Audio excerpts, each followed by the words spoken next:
Kata DJ firma o he kau ngā ue me tu a ke tāma na o whaski whatu o tā e pangai.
Kore atu ki he tau a, kai pehe ki o mo ngai kawa, kai pehe ki he kau tuwha kawa, mo ka taki mai ki lotoni.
Tai nimi tau tai tai lewa ai tamasi I Mali. Kene lawa mai ki loko.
acknowledge the traditional custodian, the Wurundjeri people of the Kulin Nation, and pay our respects to the elders past, present, and emerging, for they hold the memories, the traditions, the cultures, and hopes of Indigenous Australia.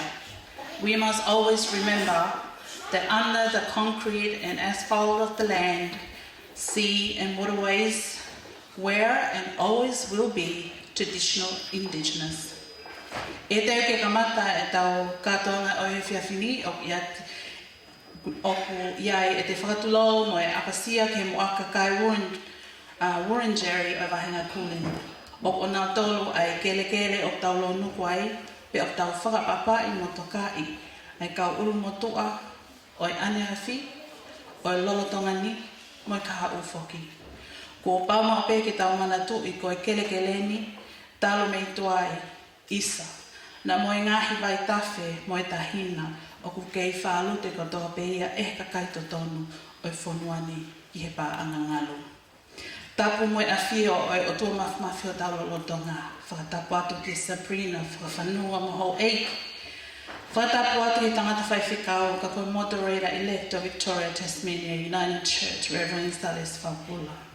Reverend Stenton Paula whaiwhikau pule sa o tātāna in Victoria. Ka uma a ai whaiwhikau pule se astoka i kole e kalaisi o kawa o Patelisi Mailangi. Whaiwhikau Jason Kioa mo haataki o tono ko tāpe. Whakatapu atu ki mo eki mama o aho, Materita Morgan mo ke saia mahe. Whakatapu atu ki mo ta ane. Pia kia te koe tahine, Savelina Melesete Mailangi Kavapalu. Mo e Ouau Kava o e whanua, ka koe tau mua o e kawamari o e aho whakakolopo. Kai tuku mua ke u whakamalamala te talamala mo e tala whakatapu ka kato o e hao whangani aia o tau iheni ai. Kai whakahoko atu hoku whatongia. Whale maama whatongia ke hao. Kola whakaanga, ka pēkia kula, whakatula watu ki o mo bangai. Kai tuku ke ka pasa atu o e whakatuutuu ki e tau Ouau Kava. Kula, kai pehe ke kau ato, kola whakaanga, kai pehe ke whale mama whatongia ke hau. Ko mawau ki he olita o e Latu o whakawai. Pea ko mawau ki he pule anga o whakapapawai. Toe ni ai whanua, ke ta whakamauai, pea whukawai. Pea kua i kai ke whaatatari ki tangata me siako wei o ngō. Soko tau whaa mo vai ka toko mea, mo ne whanga wha me he api ko lolovi. Vai ka whaatoto mo whane launga. Tanga o tutulo isa maka ko pauli ne, mo whutoholani. Ke a umai o umai ane fo itaia moni, ke whakahoko ene kawa, o whakamahino hono laulo taha. Ko ia, ko tau whai e whakanofnofo, pe ne pehe, ko kore hene ki he whaiwhikau ki a Patelisi Mailangi ki ne kātaki whahi a tau lotu, ka mata pe ahiri ko ia, ko Tonga tai ni te tukuangi ia ki he matapure ke nau whakahoko e tau Ouau tua a whātu.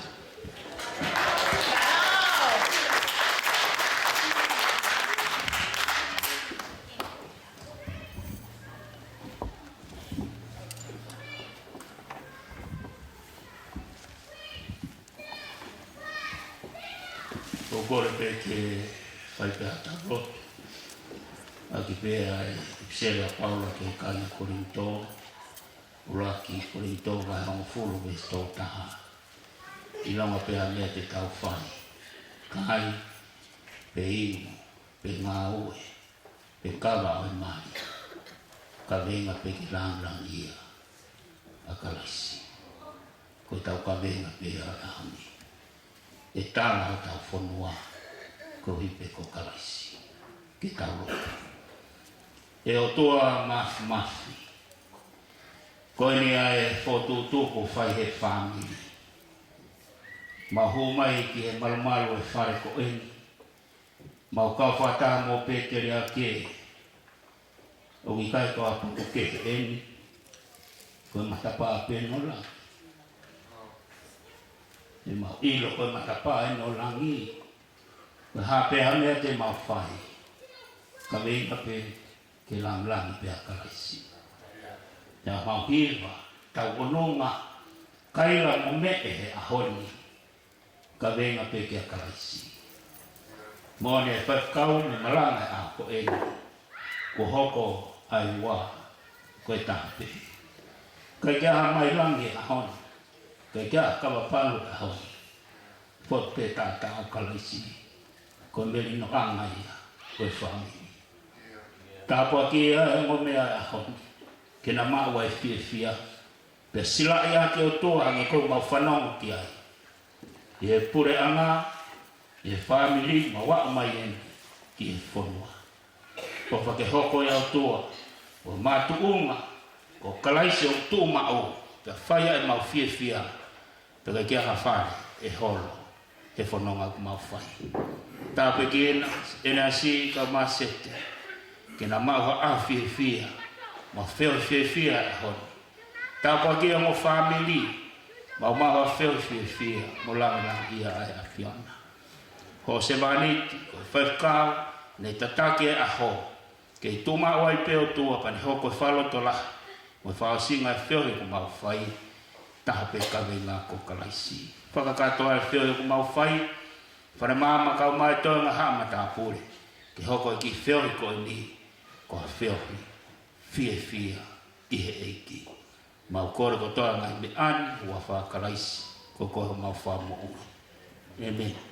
Maro.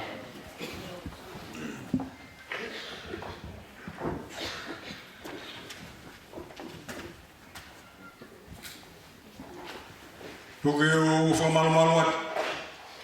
I e tawa whatapuka kato. Mukamata ki e tau kato a ngahe ahoni.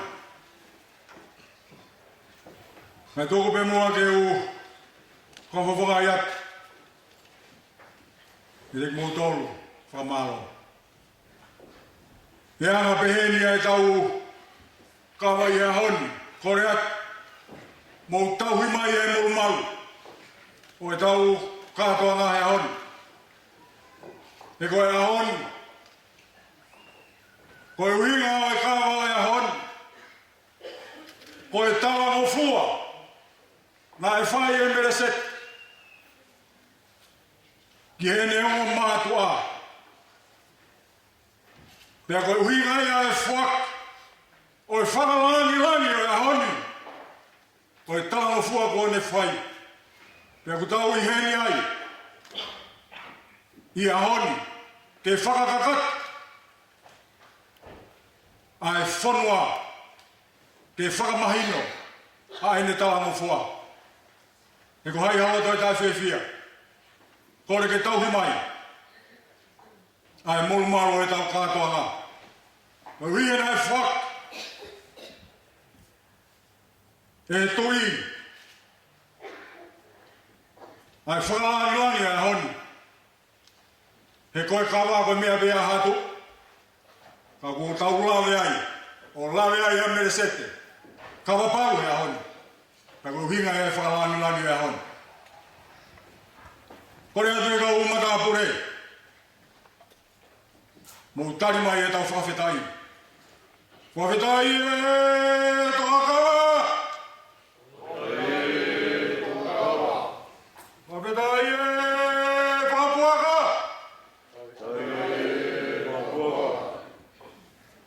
Tatumaka. Koe ngā ue ke whatuuta.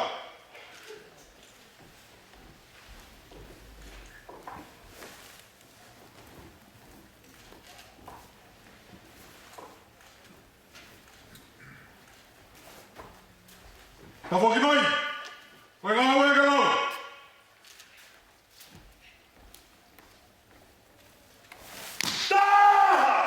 Whawhetai e whapuaka toho.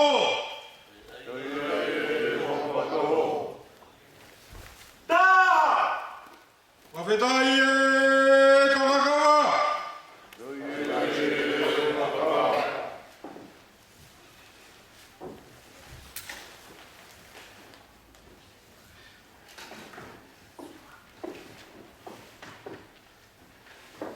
Tutumatat. Tauhia kawa ke whaia ke whatongia.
Tuan!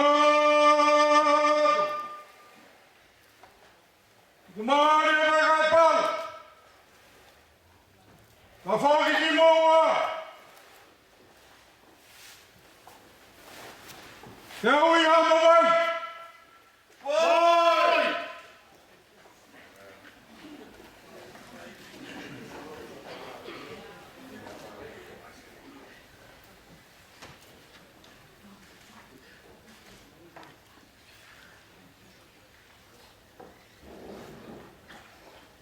Paula!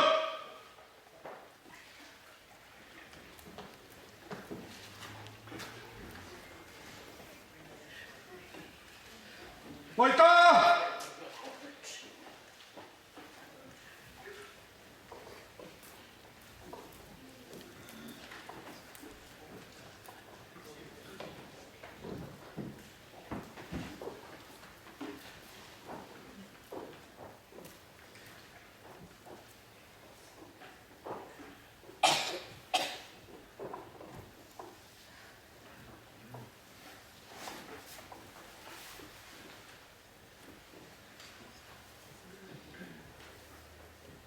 Tahu kawan? Paul! Paul kawan?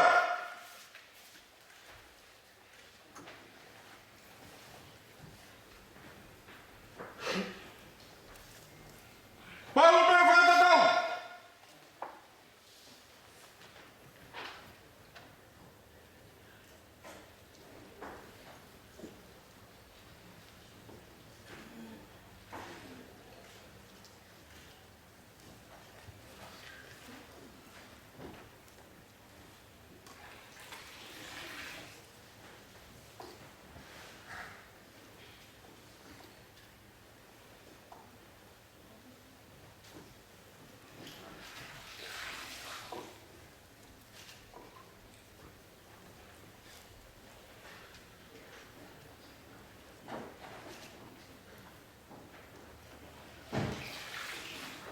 Ya, Paul.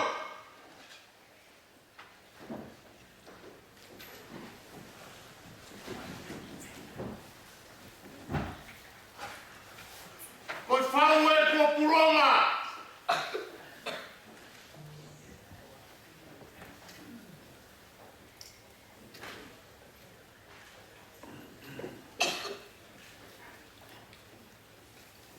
Wapedai ki e tua o e rangi taupot.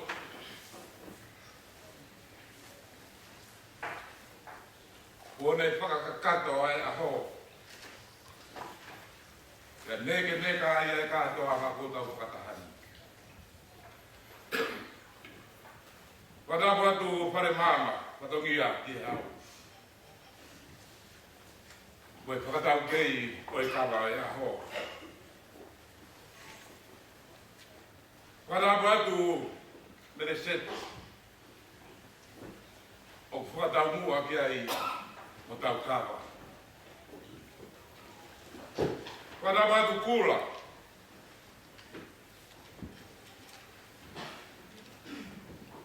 Wadapo ki he pai kau e aho e maa no kau maa ngau e moata nilotu. Wadapo ki he tō wā mo e ne kawa ku pai pai. Wadapo ki he ma pāmiri. Tō mua e pai na maari e ke whakakata e kau atoa aho na patokia. Kula ko to e tu pe be he mate. Taro e aho na huai ho lo pare ke tai le ya u. Pe riu e fono nga kai malo ku mapu yo lo pare. Aho ni kula ku ke kapoki mai ho ku mapu. Te boni te a tala e pai he mo e te ni. Tā koe hui o mai hui, koe ka kano o kakana. Te mōri pē tāla e poto pa Solomone, koe pe tinere rei e kui kai maungo pua, pe ka pau e mau pe puke nima ki ai, koe pua ka vāia. Malo kula, malo e tau. Malo e tau i whanau lei, nā ku lotu, ke omi a ke tine lotu. Tāra kato ki alo, kai e to kanga ki e whakao ko wha. Koe a hori ku ke omi e whakakakato mea koto. I kai ngata i he tara kou nei loto whaikitua.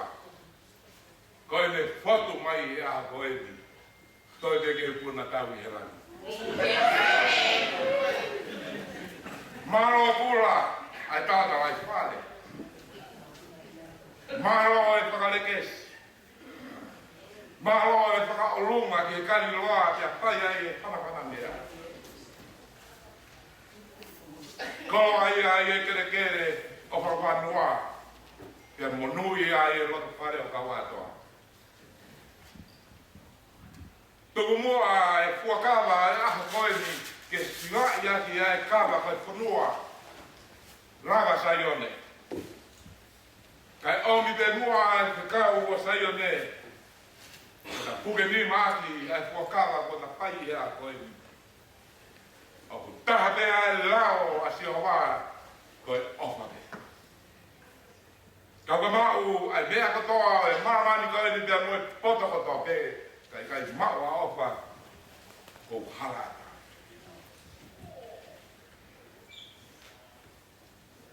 Fuapetai. Neo mai uhara ata aga ku kei pupe kawa, he api ko kawa koula. Kawa ia oi lot. Kei tante mai e manu ia o lawe ai i siti wako pare masiwa. Ia ku te unga te ai tahire ko Melesete e mea vai o tau anga i he kawa e lot. I he api ko kawa koula. O malahi atu kia te koe kula. Koe koloa e ko ke whaki mai ko holoto. Koe koloa bea ko whaki atu mou i he aha koe ni ko hoku loto. Ai loto ne ngau i e o tua i he aha koe ni ke hoko vai taha. Hoko e ua koe taha. Nei he taha koe ia koe tata te o karaisi. Koe whakamoni ia koe puaka. O rai atu kula. Kata hei rea. Waka. Koe whawe ko whungamu.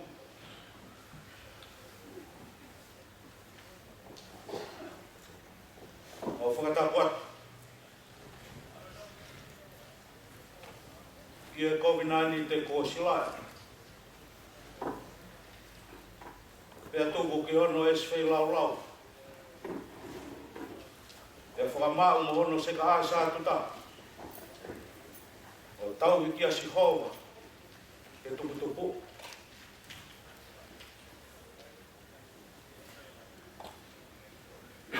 Whatulo watu. Ka keu hufanga atu. I he tala whakatapu kakato e tau furi whanua. Ka keu hawa tua. A honi ko whakamau ai whanua. Pea tuki pōpō ki hono turi. O taofi mau e whanua tu pō. O whai ai Tonga, whie Tonga. Whai ai e pore. Te whai ai te amolau pau. Pea ku Tonga. Ko ui ko whiwhine pia mo tangata. Aho ni ko nono ai Ouau Kava. Pea whakapuna ki tahi mo hono ki. Ke oa nā toi to oa. Kai whiu hono whei ngai. O pehe ai whia. Ai ki mo tua koe. Ka oa toa. Koe ki uro pai mena ke toi tu mai ai. O rowi ngā ke mau iri whia. E kua mama utala mai he, whai whekau kua mama e whanua. Tu ke ka pau kua ke osi hopo ko ha ane o i langi. Koe ku koloa whungani e. Kua ke poto he whakafotunga.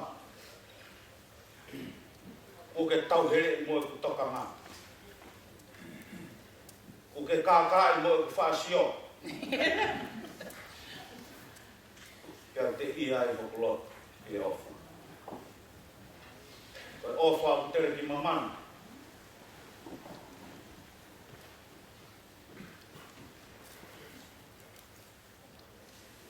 He koe ofa e whae.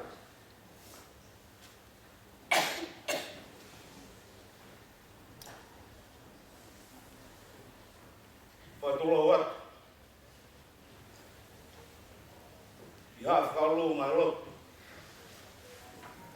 I he tauramu. Kia moe hako naki. O whakahoko ke he uiki koini. Tā runga peha mou whaitokonia ki he lotu. Ka ia hano tau muka. Ka koe ui. Koe ngai whakahino ko ki whakahoko. Ma rawe monu i ai. Ko hange koe koloa ko tuko e aha koini. Tā ko Sihova pe ai mea kutoa.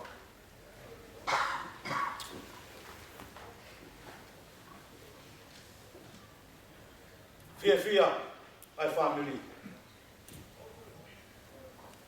Pe o atu ai ku wasi tai amoni nā ku teu i.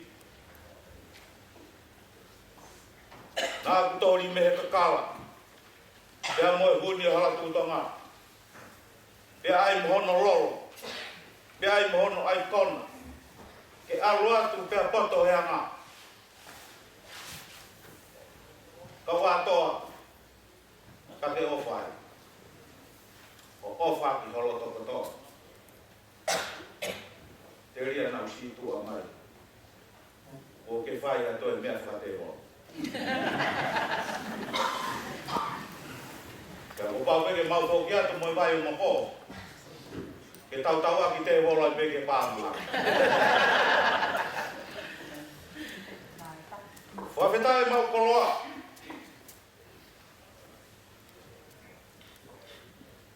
Lave monu i ai. Ai futoa ko hangai toka lau. Ai taulanga wake. Ko te utangata whakau ofa. Ko ke whai ka wātoa. Ka ko uloi ko tuitui e nake ha Moimoi pulotu. Ko ke whai a ke te utangata ke toa ai ko puloto. Ka tau moi ha ai ofa au fuatoa. Ki teu ko mu whakahoko. Ko rawe monu ia. Pea mohoku loto whare masiwani. ia ofa au kua tōko ia. E aha ta mawai pepe mo eiti. Ka ia tau toi whakataha. Tau toi whakataha pe mo eiti. Ko ia pe ho tau whakahau. Ko ia pe utalai tau o honga taha. Ta koe lotu. Ko ia matai ko loa ia e tonga. Ko ia pe tau hawa. Ko ia pe ko tau kūwhanga. Ko ia pe ko tau mawa. Ko ia ulolo nā tien. Ke pot. Ke whateria ki ai. I mea kotokotoa ke. Ko osi a koi. Ke poto he sio ki tō hem. Ke sio ki tō mata.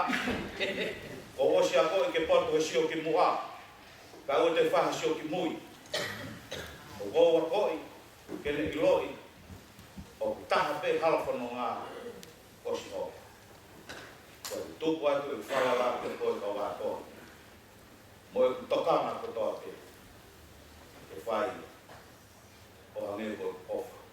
Tāhana tatari e tupu. E ko hoku lotoa e.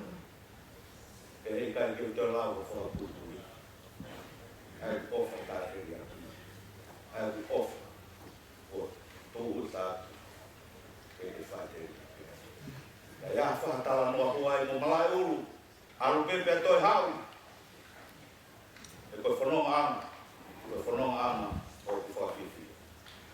Tā koe mo ui ia ke whiwhi. Tā koe mo ui. Koe nofu whiofo whani. Ai whami ui. I e mo ui ni. Ia moe māma ka ui.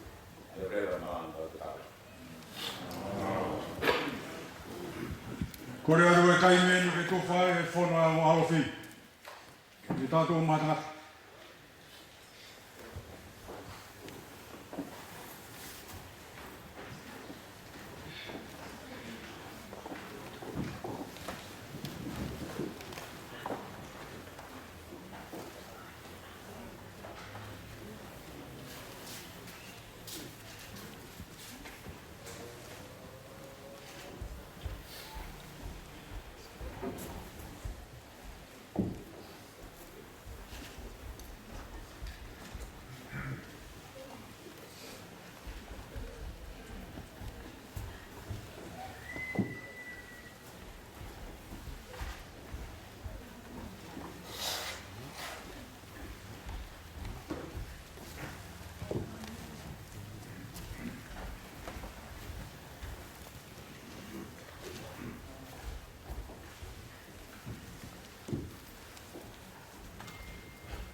Kore.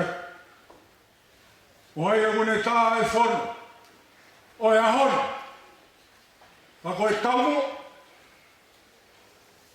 Koe tau kātoa ngā e hono. Ko hono taimi ei.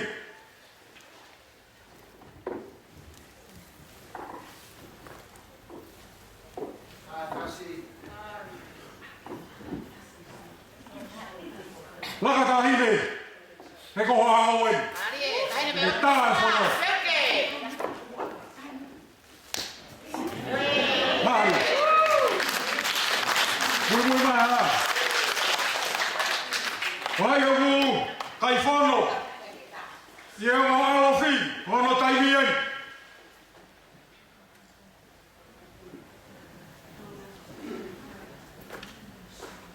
Kore atu ko koe uke kai whono e kau alofi e honi. Ono taimi ei. Mo kātaki mai.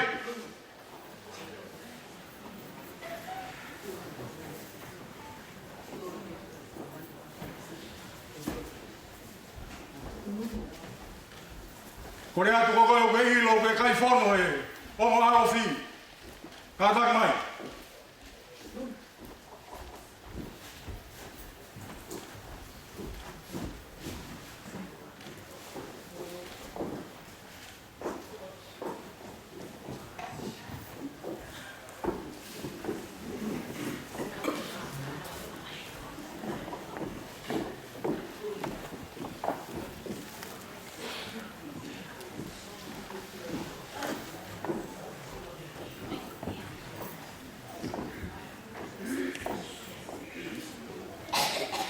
Kataki hengi haua tahaki luotto taso oloa.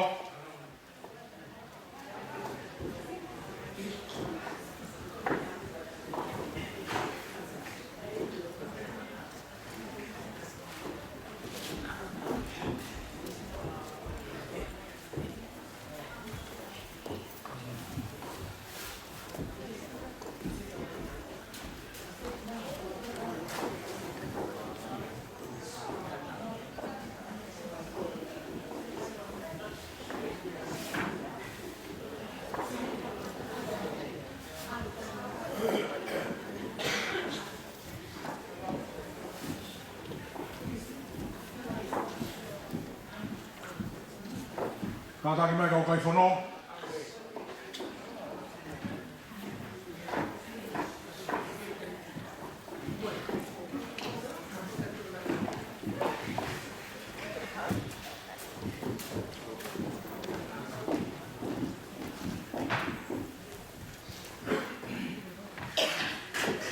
Kore atua kau tangata.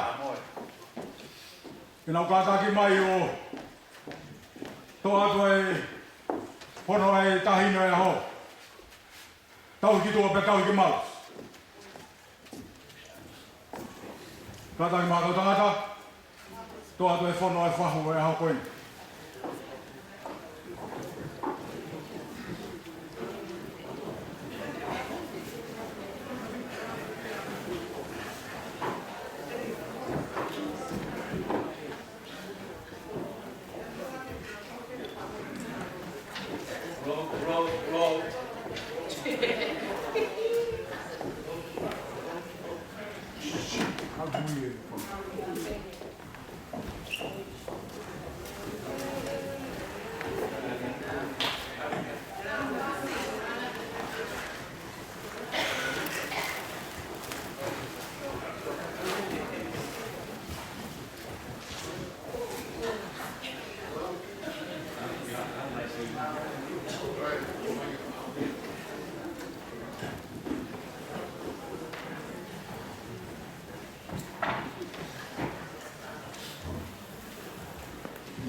Tukunaki o whakatau.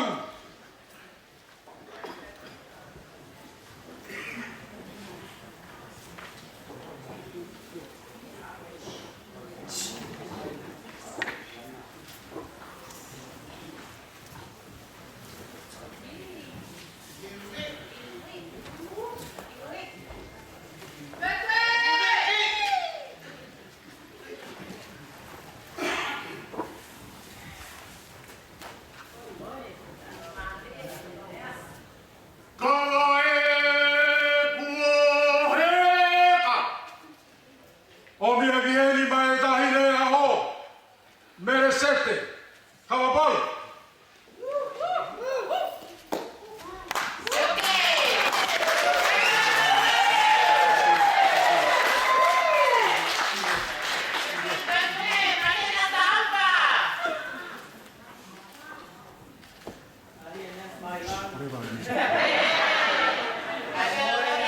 Melesete Kavapalu. Ouau Kava na Ouau Kava. Koe ahonia. Koe mahoko. Koe taha. Koe whanua na mai Latu. Koe whakama. A Ouau Kava. Hinu hokau.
mari.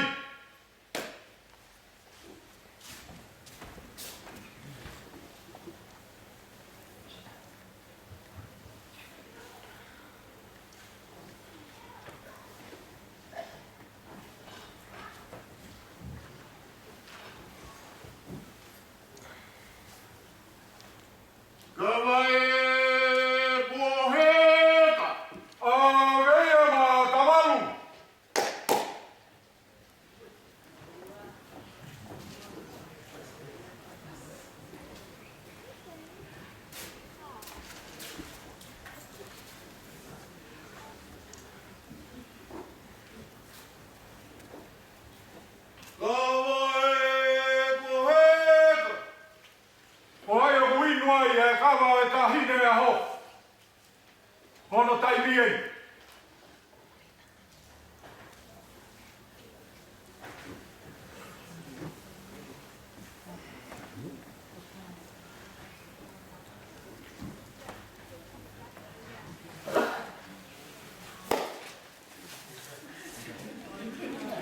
Kanaki koi tuo mahdo tavi tuo.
Koe naka e Ouau Kava. Tāpaki e toa mai whima. Oi hau whakana e rewa. Oi uni reisi o kutau iai. Tāpaki e tahine e whakai tau mua e ho. Melesete Kavapalu. Tāpaki e o alofina. Kau mai alofina. Tāpaki e kula. Kau atoa!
reception, awa matapa I he ospuata me he nima. Ke whai ai fotu whanofo. Aia koe ospuata me he nima, ki e tau puata ki he ono, koe whai taimi pe ia ke mo whanofo I loto. Koe ne hoko koe ia ai ono, kei ki toi awa te matapa ake ki moto. Koe ia koe atu, mo tai whapalangi, turi ange I tau taimi. Malo apito.